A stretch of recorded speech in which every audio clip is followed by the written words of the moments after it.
সুপ্রিয় শিক্ষার্থীবৃন্দ, আসসালামু আলাইকুম। উচ্চতর গণিত সূচক সমীকরণ বা ইনডেক্স ইকুয়েশন পার্টের লেকচার 1 এর সবাইকে শুভেচ্ছা ও অভিনন্দন। আমি Mohammad Abdur Rahim Talukdar, assistant teacher, MSc math Chowdhury Fazil degree মাদ্রাসা, সিলেট ডিভিশন ফ্রম বাংলাদেশ। প্রিয় শিক্ষার্থীবৃন্দ, আপনারা সবাই কেমন আছেন? বিশ্বের একটা খুব বেশি ভালো নয়। আমাদের বাংলাদেশ সহ বিশ্বের প্রায় বেশিরভাগ মানুষই মহামারী করোনা ভাইরাসের কারণে লকডাউনে অবস্থান করছে, তাই না বন্ধুরা? এই সময়ে লেখাপড়া খুব ব্যাঘাত করছে, তাই না বন্ধুরা? এই ব্যাঘাতজনিত সমস্যাকে কিছুটা নিরসনের লক্ষ্যে আজ আমি অনলাইন স্কুলে ক্লাস নিতে আসছি। আমি আজ একটি অত্যন্ত গুরুত্বপূর্ণ টপিক, নবম দশম শ্রেণীর উচ্চতর গণিত বইয়ের সূচক সমীকরণ অর্থাৎ ইনডেক্স ইকুয়েশন নিয়ে আলোচনা করব। আমার বিশ্বাস এই পাঠটি মনোযোগের সহিত অনুধাবন করলে অবশ্যই সূচক সমীকরণের সমস্যার সমাধান করতে পারবে এবং এই সম্পর্কে ভালো একটি কনসেপ্ট বা আয়ত্ত করতে পারবে। তাহলে চলো বন্ধুরা, আমরা এখন সূচক সমীকরণ সম্পর্কে বেসিক কিছু জিনিস আলোচনা করি। ইতিপূর্বে আমরা তিনটি সমীকরণ সম্পর্কে আলোচনা করে আসছিলাম, তাই না বন্ধুরা? এক হচ্ছে এক চলক বিশিষ্ট সমীকরণ, দুই হচ্ছে এক চলক বিশিষ্ট দ্বিঘাত সমীকরণ, আর তিন হচ্ছে বর্গমূল চিহ্ন সম্বলিত সমীকরণের সমাধান করে আসছি। এখন আমরা সূচক সম্বলিত সমীকরণের সমস্যা কিছুটা বেসিক জেনে নিই। তাহলে সূচক সমীকরণ কি? প্রথমেই প্রশ্ন জাগে, তাই না বন্ধুরা? সূচক সমীকরণ হচ্ছে, এখানে একটি উদাহরণ ফলো করো, 2 to the power x = 8, অর্থাৎ আমরা আগে অঙ্কের মধ্যে ছিল x to the power 5 = 4 অথবা 3, এইভাবে। এটা ছিল বৃত্তি আর এটা ছিল পাওয়ার, তাই না বন্ধুরা? ওকে, কিন্তু এখন এই অজানা বা অজ্ঞাত রাশিটা উপরে থাকবে। কোথায় থাকবে? সূচক রূপে। সূচক কোথায়? এই সম্পর্কে বিস্তারিত আলোচনা করেছি সাধারণ গণিত বইয়ের সূচক পাঠের সাইডের পাঠের লেকচার 1 এ বিস্তারিত সূত্র সম্পর্কে আলোচনা করছি। যারা এখন পর্যন্ত দেখেনি তারা অবশ্যই এই সাধারণ গণিতের সূচক লেকচার 1 পাঠটি দেখে নিবে। ধন্যবাদ। তাহলে 2 to the power x অর্থাৎ পাওয়ারটা থাকবে, অর্থাৎ সূচকটা থাকবে উপরে, অজানা রাশির মানটি থাকবে উপরে। Understand my dear student?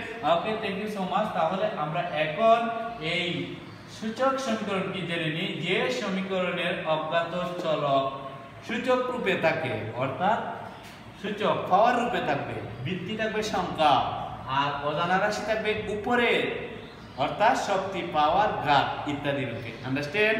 Okay, excellent my dear student. তাহলে আমরা সংজ্ঞাটা সম্পর্কে জানলাম, তাকে সূচক সমীকরণ বলে। এত একটি উদাহরণ দিয়ে বুঝিয়ে দিলাম। ওকে, আন্ডারস্ট্যান্ড?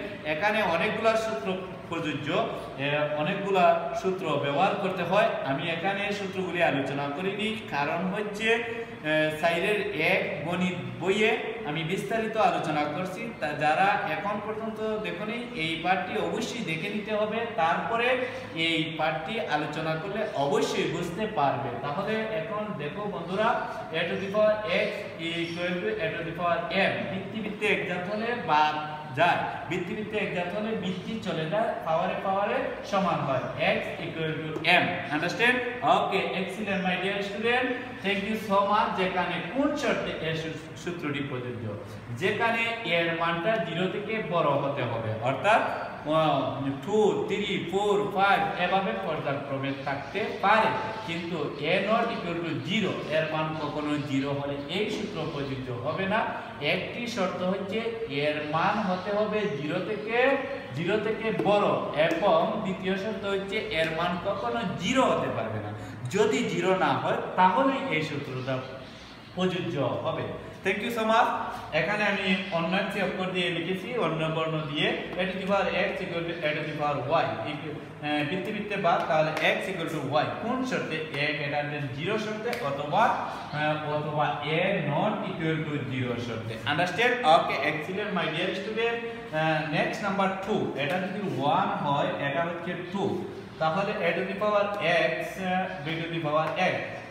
এখানে পাওয়ার সূচক সমান, তাহলে সূচকে আমরা বাদ দিয়ে লিখতে পারি বৃত্তি = বৃত্তি, a = b। কোন শর্তে? এর মান 0 থেকে বড় হতে হবে, এর মান হতে হবে 0 থেকে বড়, b এর মান হতে হবে 0 থেকে বড়, x এর মান নট ইকুয়াল টু 0, কিন্তু x এর মান যদি 0 হয়ে যায়, x এর মান তাহলে 1 হয়ে যায়। তাই এই সূত্রটি এই তিনটা শর্তে প্রযোজ্য। Understand? Okay, thank you so much my dear student. আশা করি এই পর্যন্ত বুঝতে পেরেছো। এখন আমরা কিছু সলিউশন করে নেব। তাহলে দেখি আমরা 1 নম্বর একটি সলিউশন করে নিই। প্রথম আমি এখান থেকে একটি অঙ্ক নিয়ে নিই। 2 to the power x plus 7, 2 to the power x plus 7 equal to 4 to the power x plus 2, 4 to the power x plus 2। Understand? Okay, এটা হচ্ছে বইয়ের एग्जांपल নাম্বার 1। আন্ডারস্ট্যান্ড? ওকে, আমি এখানে কি করব, উৎপাদক বৃত্তিগুলোকে উৎপাদক করে নেব। যেহেতু প্রথমটার উৎপাদক 2 একবার, সুতরাং 2ই হচ্ছে। 4 কে যদি আমি লসাগু করি তাহলে হচ্ছে 2 2, তাহলে এখানে 4 ইকুয়াল টু হচ্ছে কত, 2 টু দি পাওয়ার, যেহেতু দুইটা 2। Understand? Okay, excellent my dear student. 2 to the power x plus 7 equal to 2 square whole square x plus 2. Understand? Okay, nice. Next, 2 to the power x plus 7 equal to 2 to the power 4 গুণ 2 to the power x অর্থাৎ 2 দ্বারা x এর গুণ হলে 2x plus 2 দ্বারা 2 এর গুণ হলে 4। আন্ডারস্ট্যান্ড?